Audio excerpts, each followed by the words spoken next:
going to start this question with you, Buzz. So during your career, which you're still highly involved in, obviously, what rifles have you used, and what are a memorable moment or moments with those rifles? So I go back to when I started my apprenticeship here. For the guy that I was signed up under was a well-known PH called Lou Hallamore, and I was also at school when I signed up, just leaving school, and again, like you, I was at Pit House, production of some very good young men.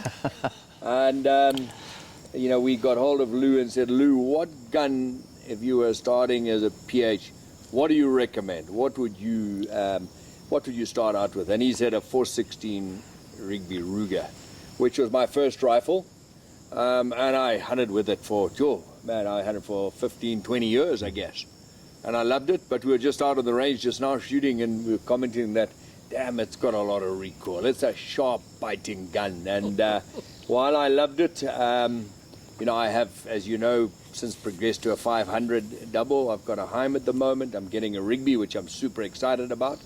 But look, I love my 416, and the main reason I got rid of it was I was starting to have jams with it. I never really understood why the bullet would jam at sort of 45 degrees to the barrel, so it doesn't matter how hard you try to force it in, it just simply wasn't going to go. It would get stuck in the magazine as it was trying to feed to the chamber. It had a number of super close calls, number of close calls where my first shot didn't hit the mark, and I didn't have time to reload. Whereas if I had a double, I would have had time. So just, I guess, as most PH's careers developed, and I talk more professional hunters. Rich, yours was a different scenario where you were shooting numerous cows, rotating magazine in your Mannlicher and a matching pair, and your tracker handing you one with 5 rounds in. Yours was a different scenario. Mine is dealing really with one animal, and I need to drop it now. 2 rounds was sufficient, and the bigger the better, and that's how I ended up with my 500. Richard? I bought my first 458 Winchester Magnum. It was a BSA with a muzzle brake, part of, cut into the barrel, not attached, from Paul Krobler. And that was my baby for a long time. Then when I was in the national parks, I found this Mannlicher Shona 458 Winchester Magnum sitting in the gun cupboard. There was a Rigby 450 regular 3 1/4, and there were other bits and pieces. But this Mannlicher Shona 458, I took to it, and so I went out and shot a bit with it. I loved that rotating magazine. I loved all the rounds I had stuck in there. It had a hellish long barrel. You could hold your tent up with it in a rainstorm.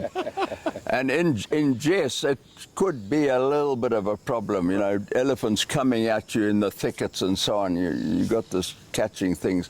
No, I never got into a dangerous position because of a long barrel.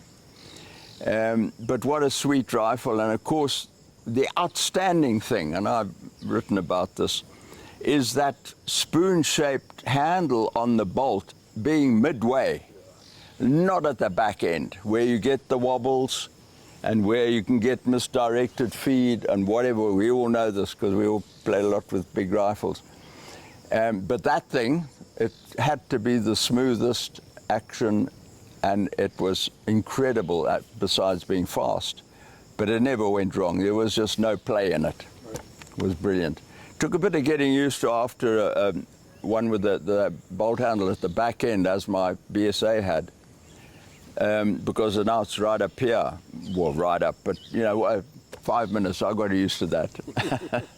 So that was my baby, and fortunately I had to leave her behind when I left the department. And oh gosh, I've had all sorts of other 458s. I think, Phil, to get onto my other baby, and that is an original 1928 Gibbs 505. That was a beautiful gun. You showed it to me. You've seen that, yeah.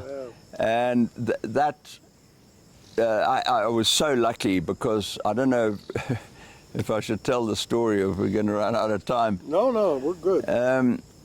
This was prior to Zimbabwe independence, so I was actually out on a bit of a military maneuver, and we stopped at a farmhouse, and myself and the two guys I was with, and offered a cup of tea. I opened the newspaper, I see sitting in the lounge, and I look at the advertisements, and there's firearm, a 505 Gibbs for sale with 140 or 150 rounds of ammunition.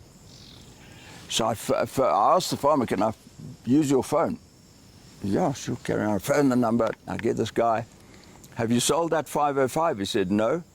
So I said, please keep it for me. I'm going to get up to Harare, Salisbury still then, within the next 2 days. Please. I'm a hunter, I'm a professional hunter. I need this thing. Not having seen it. Anyway, I went to Harare and met this guy, Hugh Southerns. He was actually the district commissioner. Not that there were any big game hunting to be had, but he'd been shifted there in his retirement. He used to be district commissioner of Kariba, so he'd had done quite a lot of hunting with this thing. So I asked Hugh Southerns, I said, yeah, I'll take it. Where did you get it? He said, I bought it from a guy, a game ranger called Lofty Stokes. I said, Lofty Stokes? In 1961, when I was hunting with my uncles in Nyakasanga E-Camp, and I'd overshot my buffalo license by about half a dozen, and I hadn't gone and bought that. I think I shot 9 buffalo, you know. And I was still at school then, yeah. So that was a nice hunt. And I shot a big, good bull, 45-pound elephant. However, I digress. While I was in camp, and everyone else was out hunting, I think I was overseeing all these buffalo I'd shot being cut up for biltong and what have you. In drives a Land Rover, one of those special vehicles that opened up Africa. And this 6'8" guy gets out of it. I go over there and hello, Miss. I don't think I met him at Marangora. You know, we used to sign in there and so on, obviously, the same place.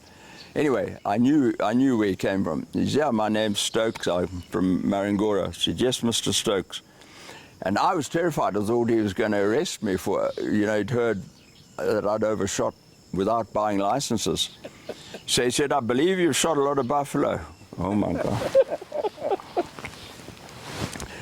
I said, well, Mr. Stokes, we have, yeah. You know, there's 4 of us here, and 4 of us, we had an initial quota of 2 buffalo each. So we already had 8 buffalo we could shoot, included in our camp fee. Not extra. Okay. They were thrown in with the hunt for 256 pounds, a 14-day hunt for 4 guys, including 2 buffalo, 256 pounds, Rhodesian pounds. Anyway, yes, Mr. Stokes, he said, look, I'm desperate for some meat for my game scouts and my workers. Do you think I could buy a couple of bags? I said, no, Mr. Stokes, you can have as much as you want, you know. I was so relieved that I wasn't going to be taken away. Anyway, so when I saw him off, I see this rifle in the front of his vehicle. I said, what's that, Mr. Stokes? He said, that's a Gibbs 505. Wow. So can you imagine, 18 years later, I walk into Hugh Southerns' office in Harare, see this rifle, and he says, I bought it from Lofty Stokes. I nearly fell over backwards. That's something special. Obviously it was meant to be, eh? Wasn't that something? Yeah, yes. What a wonderful weapon.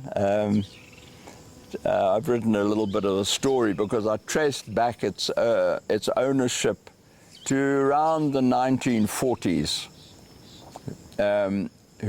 Guys who'd owned it before me. So that's all written up. And I used it quite a lot in the Zambezi Valley. And I think we were talking about memorable moments. There are many with that thing, a lot. 2 come to mind. One was my client shot where there were some cow elephants, tuskless. There was 3 or 4 in the herd. So they just shoot this thing, and there was rather like where we're sitting, but there was a rocky outcrop behind, and they were going through the bush, and he shot. I could see this thing didn't look bad, so I whacked it.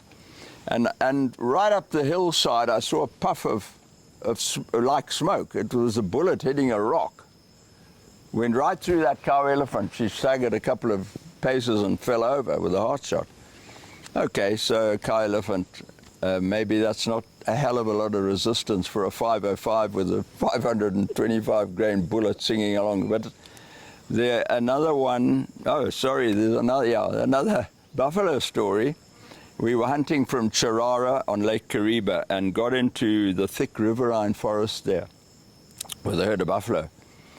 And my clients, they were rushing, and they all stopped. You know, they mill around and they all looking. And so he shot at this one big cow. It wasn't a trophy. People wanted meat, national parks people. So, and again, I wasn't happy with this. So I whacked this cow. I could see which one it was. I shoot that one. Yeah, boom. And she just turned like nothing had hit her. And I shot with the 505, and they all rushed off, and we let them settle down. We followed up, and then a few minutes later we hear a groan in the bush. The buffalo's dying. So we get, and there's a buffalo dying. And then over there, one of our trackers says, but there's the buffalo. There are two dead buffalo cows. That 505 whistled through the shoulders of that cow and hit another one that was facing away, right next to his tail, and we picked that bullet out next to the heart. Wow.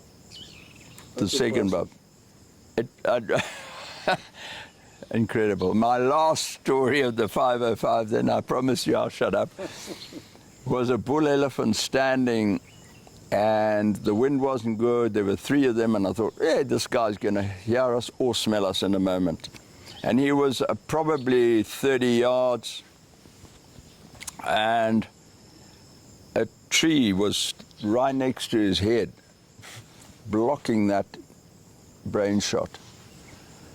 So I drew a deep breath, and I shot right through the center of the tree, and the bullet went right through that elephant's head, a big bull, and he just slid down next to the tree. Wow. Yeah.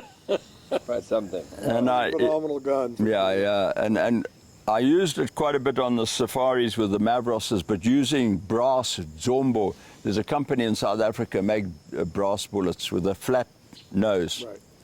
It's called Zombo, which is a rock in one of their languages there. And it's got the driving bands and everything. They are brilliant. To the extent, I took a bet on with myself. I extracted one out of elephant cow, one of the Mavros boys had shot. And it was perfect. I reloaded it and I shot a buffalo with it. Yeah, fun. Thanks. Appreciate that, both you guys.